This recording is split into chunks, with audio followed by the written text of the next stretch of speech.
우리가 이제 대운을 보면,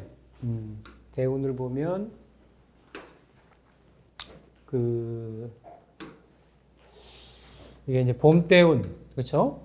이렇게 여름 대운,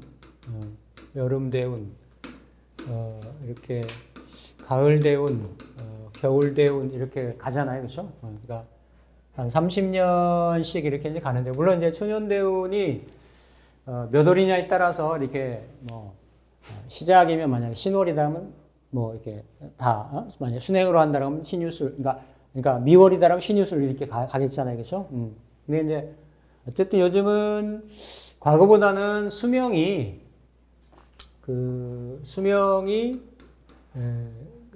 이렇게 이제 늘었기 때문에 그러니까 이제 계절 대운을 많으면 한 계절, 그죠? 과거보다는 한 계절은 30년이겠잖아요, 그죠? 그래도 어쨌든 운을 더 이렇게 경험한, 팔자는 같은 팔자여도 수명이 늘었기 때문에 그럴 확률이 많다. 물론 이 운이 이렇게 현실적으로 우리가 수명이 늘었지만 활동할 수 있고 막 이럴 수 있는 거는 그렇게 막 비례적으로 늘어나는 건 아니야. 예를 들면 수명은 늘었는데 그러면 우리가 흔히 얘기하는 사회활동할 수 있는 정년 같은 것도 같이 비례적으로 늘었느냐? 이건 아닌 거거든. 아니어서 앞으로 이제 추후의 세대나 시대는 어떨지 모르겠지만, 그러니까 우리가 이제 인생 어떤 황금기라고 하면 이제 빠르면 20대, 아니면 늦어도 30대에서 40대, 50대 남녀를 통틀어서 가장 골든 타임, 프라임 타임이라고 할 수가 있죠. 이때에 이제 내가 꼭 필요한 계절 대운을 이렇게 이제 잘 타고 나면 이제 팔자도 좋고 운도 좋다. 그러면 이제 잘 먹고 잘 사는 거 쉽게 얘기하면. 근데 팔자가 그렇게 그닥인데 운이 좋았다 그러면 그냥 남들 대비 평균적인 삶 정도를 사는 거예요. 근데 팔자도 안 좋고 운도 안 좋았다 그러면 아주 힘든, 어려운 그런 시절을 보편적으로 이제 지낸다라고 보면 됩니다.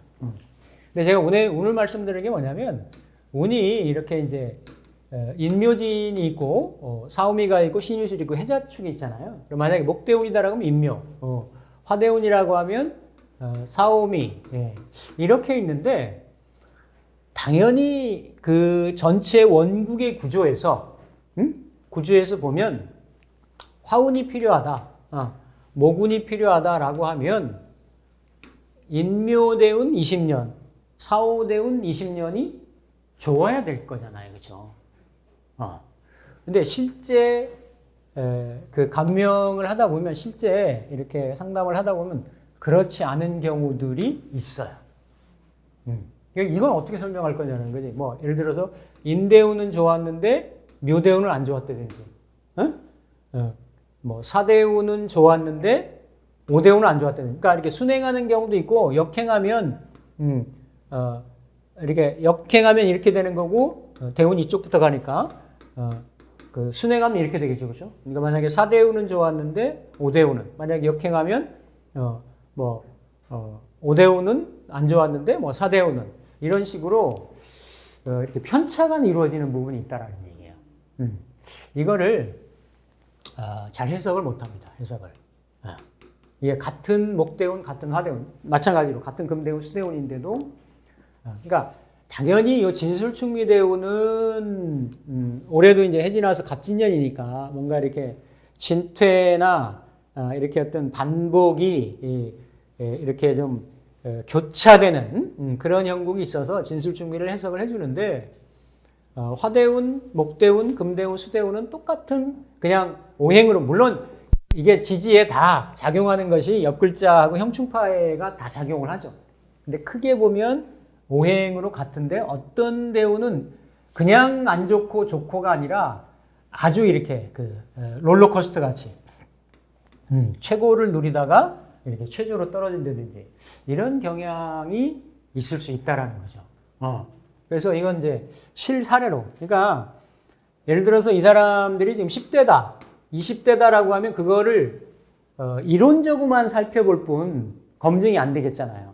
근데 내가 이미 한 사이클, 보통 한 60년을 지내봤다. 그럼 인생의 골든타임을 한번 내가 지내본 거잖아요. 그 사이에 내 꼭 필요한 팔자에 운이 있었다. 근데 나는 다 좋을 줄 알았는데, 어떤 대우는 만약에 그럼 다 좋을 줄 알았는데 안 좋았다. 그러면 예를 들어 팔자를 내가 잘못 해석을 했거나 그럼 다 안 좋아야지. 근데 그게 아니야. 어떤 한 대우는 아주 좋았어. 엄청나게 좋았어. 좋은 것도 그냥 좋은 게 아니라 만약에 재물로 친다라고 수백억을 벌었어. 근데 그 다음 대운에는 그 수백억을 다 까먹었어. 이건 도대체 어떻게 해석을 해야 되냐라는 거지. 그런 사례를 제가 2개를 가지고 설명드릴게요. 이건 실사례입니다. 제가 양심을 걸고, 이게 오늘 이분은 이제 남자분 같은 경우에, 남자분인데, 신축생이니까 나이가 좀 계시죠, 그렇죠? 경자생인가? 근데 이게 이제 음력으로 보면 축월생이니까, 이렇게 이제 61년생이지만, 61년 신축생이 많지. 그러니까 경자생으로 나오는 거예요. 경자생으로. 이 팔자는 맞습니다. 경자의 기축의 이민의 이제 신해가 되는데, 이번에 이제 결론적으로 말씀드리면, 아까 말씀드렸듯이 요 계사대운에 엄청난 부를 축적을 했어요. 결론적인 걸 먼저 말씀을 갖고 드리면. 근데 요 갑오대운에 이때 쌓았던 부를 다 상실을 했습니다. 상실을 해서 요 대운에 들어와 가지고 뭔가 내가 인생의 마지막 재기의 어떤 그 기회,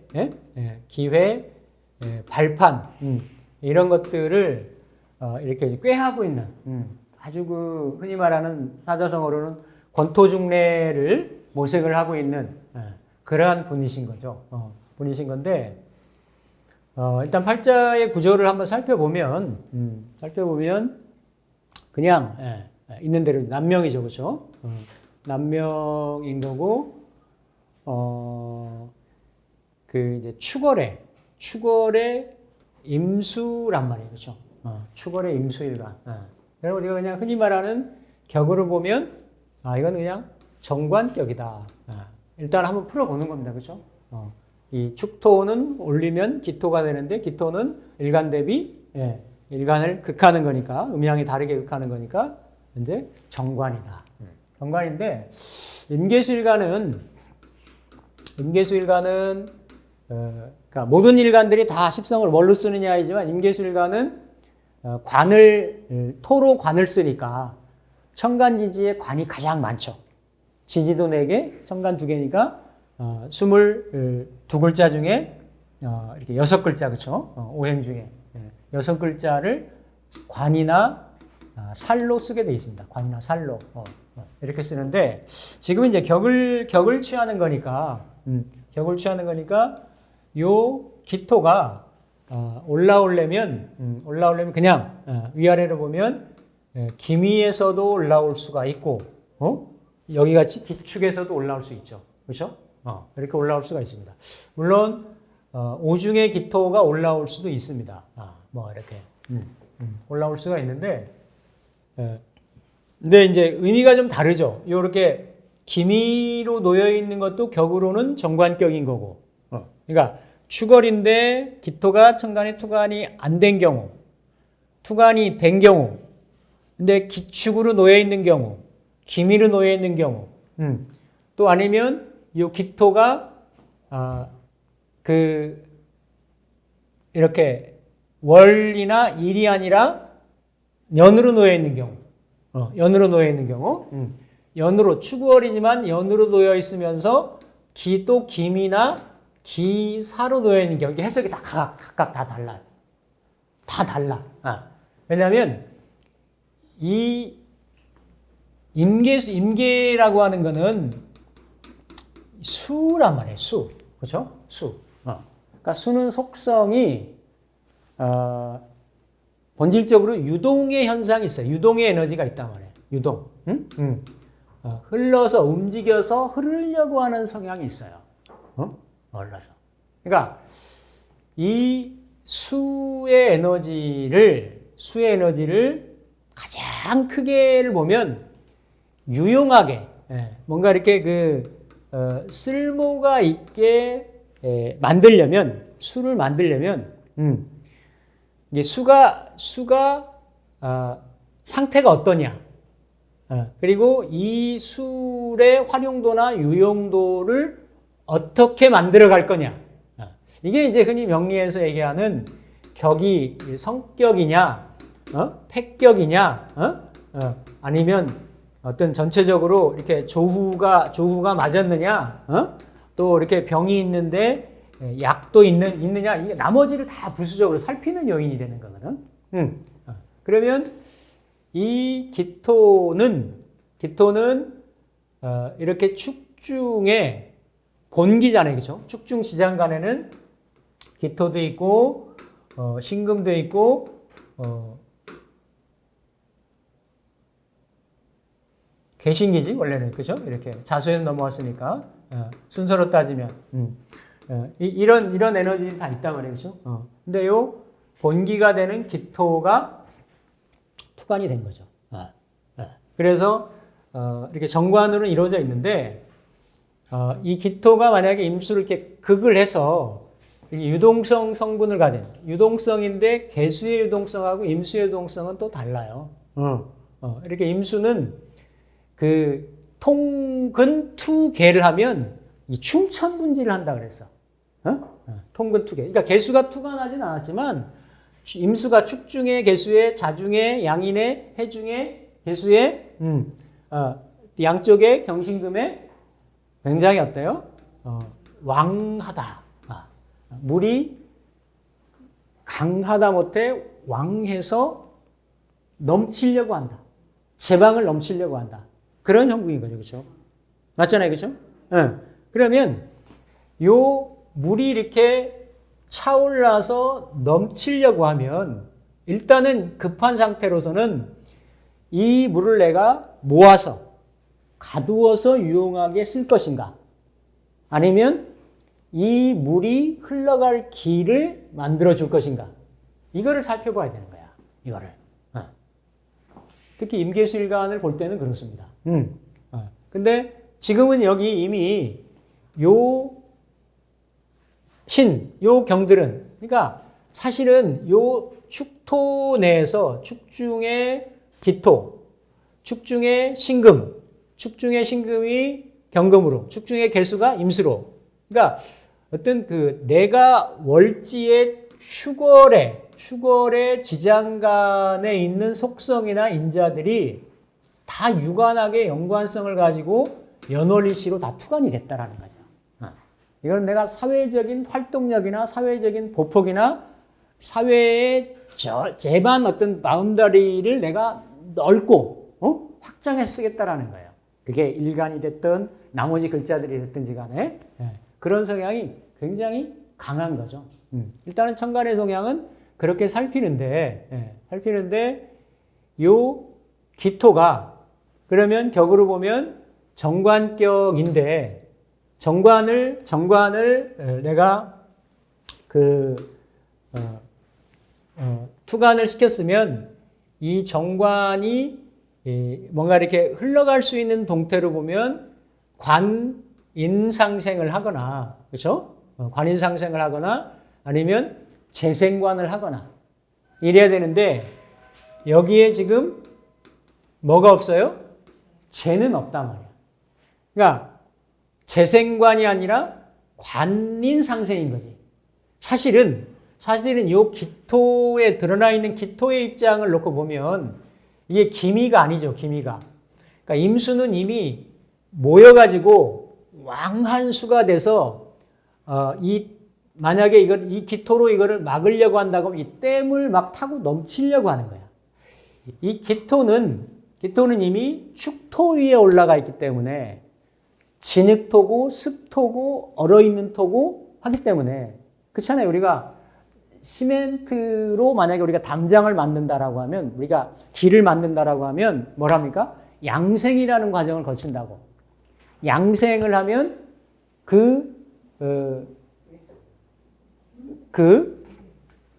어때요? 토가 이렇게 내가 세멘트를 해놓은 것이 단단해지게 되는 거죠. 그 양생을 시키는 게 뭐냐면, 이렇게 화를 만나는 거, 화. 햇빛에 이렇게, 그렇죠? 그러니까, 그래서 이 기토가, 이렇게 기미로 있거나 아니면 기사로 있거나 하면 쓰임새가 있어요. 그런데 이 기토는 항상 임수를 만나면 홀리는 경향이 있어요. 임수도 마찬가지야. 이거를 우리가 기임, 탁수, 기토, 탁임 이렇게 얘기한다는 거죠. 그러니까 만약에 여명이 돼서 이렇게 기축으로 쓰면 이 기토가 임수를 나를 잘 컨트롤이 안 되는 거야. 무토가 되면 깔끔하죠. 무토가 되면. 예, 지지에 좀 힘든 이게 무토가 좀 약한 글자가 있다고 하더라도 무토를 보는 거는 그렇게 판단이 안 되는데, 이렇게 붙어 있고 축으로 놓여 있고 하니까 이 기토가 어떻다? 정관으로 기축 위아래로 간여지동으로 놓여 있긴 하지만 12운성으로도 이 기축이 어때요? 인묘지 앉아 있잖아요. 그렇죠? 언제든지 이렇게 좀 무너질 수 있는, 언제든지 이렇게 들어갈 수 있는. 그러니까 상당히 이 지지나 뿌리가 좀 약하다. 축 위에 올라와서 그렇고 또 이 기토를 생해줄 수 있는. 이건 보통 다른 여탕문에서는 명리에서 차용해서 쓰기도 하는데 이거를 기토관의 원신이라고 얘기를 해요. 그냥 뭐 오행상생상극으로 보면 기존 관법은 만약에 기토를 용신이라고 하면 희신이라고 볼 수가 있지. 이러한 에너지가 원국에 있어서 기토를 양생을 시켜서 조금 단단하게 만들어줘야 되는데 그게 없다. 그렇죠? 없으면서 그러면서도 요 신하고 경이 어때요? 경이 요 토생금해서 전체적으로 보면은 수기를 더 강화시켜주는 이런 형국이 되는 거지. 그렇죠? 이런 형국이. 그래서 격으로는 전체 겉의 모습은 관인상생격이니까. 관이라는 건 뭐예요? 관은 내가 이 정관을 드러나는 모습은 쓰기 위해서 학문을 공부하고 자격을 갖추고 배우고 익혀서 관이라고 하는 정관의 어떤 조직, 틀, 규범, 안정 이런 쪽에 내가 관련된 직업이나 직종이나 삶을 살아가야 되겠다라고 하는 그러한 지향성을 가질 수 있단 말이에요. 있는데 이 관이 어때요? 너무 좀 약하다. 그리고 이 글자들이 이렇게 특히 이게 축중의 신금이 올라가긴 했지만 이게 경자 사로 놓이고 신해로 놓이고 굉장히 신의 욕지로 놓이고 해서 이 경신금이 뚜렷하게 어떤 핵심을 가지고 자리매김을 하고 있는 그런 글자는 아니다라는 거예요. 그렇죠? 그러면서 이게 지지의 어떤 동향을 살펴보면 아까 이렇게 임수가 이렇게 축월이 됐고 그렇죠? 그러니까 겉으로는 정관의 모습인데 수를 극하는 모습인데 이게 또 해시가 되고 자년이 돼가지고 자년이 되었대요. 우리가 흔히 얘기해서 이거를 뭐라고 얘기합니까? 해자축이 되는 거지. 맞죠? 해자축. 그러니까 전체가 어때요? 이 임수일간을 중심으로 금생수, 해자축, 이렇게 뿌리, 양인, 축중의 개수 이래서 이게 원래 뿌리가 좀 정관의 뿌리가 탄탄해져야 되는데 이미 요 축은 이건 화기는 아니에요. 바뀐 거는 아니지. 삼합이 아니니까. 삼합과 방합의 차이는 삼합은 화기를 형성을 한다. 화기를. 그러니까 이게 만약에 사유축이다라고 하면 원래는 축인데 사유축이 금이니까 금 에너지를 띈단 말이에요. 근데 이렇게 해자축이면 이게 토가 수로 바뀌진 않았지만 이미 토이기를 이렇게 좀 많이 내가 스스로 작용력을 못한다라는 거지. 이미 이렇게 축월에 자에 해를 끼고 있기 때문에 화기는 도출하지 못했지만 이거는 흔히 말하는 방압으로, 그렇죠? 방압으로. 그러니까 천간지지가 어때요? 수기운이 굉장히 강한 거다. 굉장히 강한 거다. 그러니까 수기운이 굉장히 강하고 나를 막아줄 수 있는 토는 약하고 만약에 이번에 일본에 지진이 발생해가지고 동해안에 무슨 파도가 쓰나미가 이렇게 온단 말이에요. 그럼 뭔가 제방이나 방파제를 만들어야 될 거 아니야. 근데 그거를 훌쩍 뛰어넘어가지고 제방을 무너뜨리고 이렇게 흘러가려고 하는 쓰나미의 형국이라는 게 딱 보면 그러면 이게 이제 격을 살피는 거하고 원국의 구조를 살피는 거하고 또 다르다라는 거예요. 다르다라는 거야. 격으로는 관인상생, 정관용인으로 정관용인이 그냥 선비예요. 그러니까 딱 따지면 돼. 공무원, 선비 이렇게 따지면 딱 맞아요. 근데 하나하나 뜯어보면 어때요? 이 관이 관으로서의 역할을 하기가 참 어렵다. 합해 있고 이 관이 비겁의 운동성에 관여를 하고 있고 하기 때문에 관이 관으로서의 역할을 참 못한다. 그러면 아까 살펴봤듯이 이렇게 극이 아니면 그 다음에 설로 가야 되는데 설로 가야 되는데 그렇죠? 설을 보니까 설은 천간에 가불목이나 지지에 뭐가 있어요? 인묘목 있죠, 그렇죠? 인묘목이 있는데 마침 내가 뭘 가지고 있어요? 인을 가지고 있지. 인을. 그러니까 지금 형국이 뭡니까? 이렇게 많은 물들을 제방으로는 내가 못 막고 이거를 어때요?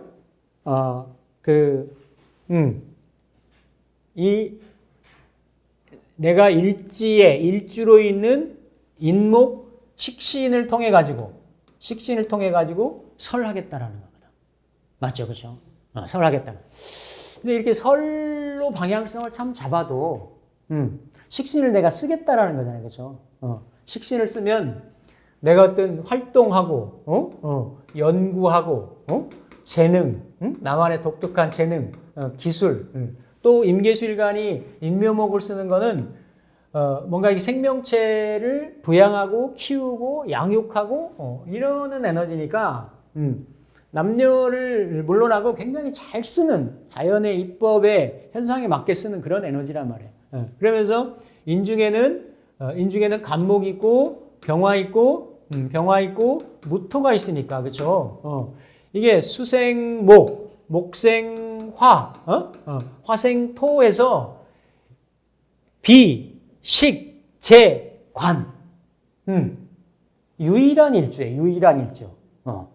그러니까 예를 들어 계사일주 같은 경우는 이렇게 재관인이 이렇게 일간을 통해 들어오고, 임밀간 같은 경우, 이민일주 같은 경우는 비식재관이 이렇게 펼쳐져 나가고, 그러니까 내 역량, 내 재주, 내 재능, 내 에너지를 가지고 뭔가 펼쳐서 내가 식신도 취하고 재성도 취하고 관성도 취하겠다라는 이러한 지향점, 그 방향성을 가지고 있는 일주란 말이지. 재주가 많고 활동적 역맛이 있기 때문에 아주 유리한 식신을 깔고 있고. 근데 이 식신을 쓰려고 하다 보니까 이 식신은 목이고, 이게 이제 물기가 많은 관이지만 이 관하고는 어떻게 되어 있어요? 합이 되어 있지만 축인으로 이렇게 암합이 되어 있지만 원래는 이게 목, 극, 토를 하는 거지. 맞죠? 그러니까 이게 임묘로 못 있지만 임묘는 일주로 못 붙으니까 못 붙지만 어쨌든 목이라고 하는 식상의 식신의 에너지는 관성하고는 배치가 된 에너지란 말이에요. 이거를 식신이 재관한다 이렇게 얘기를 하죠. 그러니까 이게 암합도 되고 목극토도 되는 현상이 같이 있다라는 거예요. 같이 있는 형국인데, 그러니까